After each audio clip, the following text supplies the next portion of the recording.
Pour faire face à l'impact de la pandémie de coronavirus, Allianz au Sénégal, un leader mondial de l'assurance, a mis sur pied un programme de solidarité ainsi qu'une stratégie de résilience.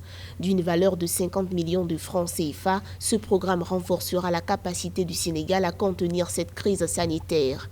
De plus, cette société a offert aux autorités de l'hôpital Fann de Dakar des fournitures médicales composées de 680 casques, 250 bonnets et 1590 surblouses, d'une valeur de 6 288 000 francs CFA.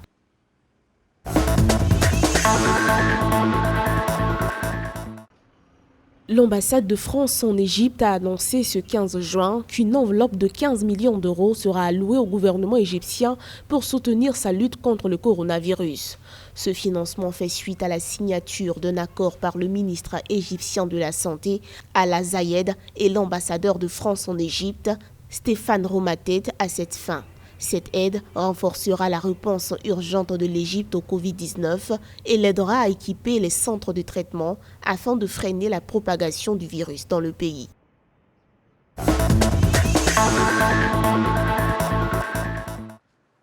Airtel, leader dans le secteur des télécommunications à Madagascar, intensifie sa participation à la riposte contre le coronavirus.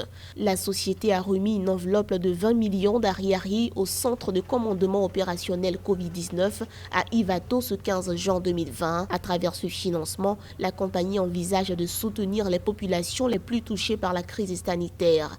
L'opérateur a également mis en place un compte Airtel Money ouvert à toutes les âmes de bonne volonté voulant apporter leur soutien dans la lutte contre le coronavirus à Madagascar.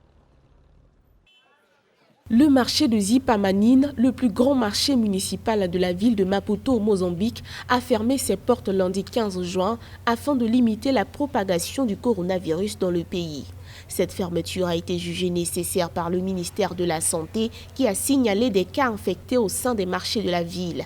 Pour une période de 3 jours, les autorités vont restructurer les sites en vue d'assurer le respect des mesures barrières.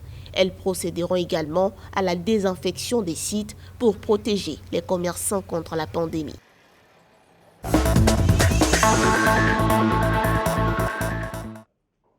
Le gouvernement du Nigeria a annoncé son intention d'évacuer 1000 citoyens bloqués à l'étranger en raison de la pandémie de coronavirus.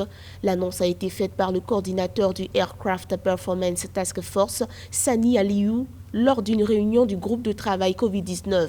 Il a révélé que 500 évacués atterriraient cette semaine à Abuja et 500 autres à Lagos. Dans le cadre du nouveau protocole d'évacuation, ces personnes subiront un test de pré-évacuation et une auto-isolation de 14 jours à leur arrivée.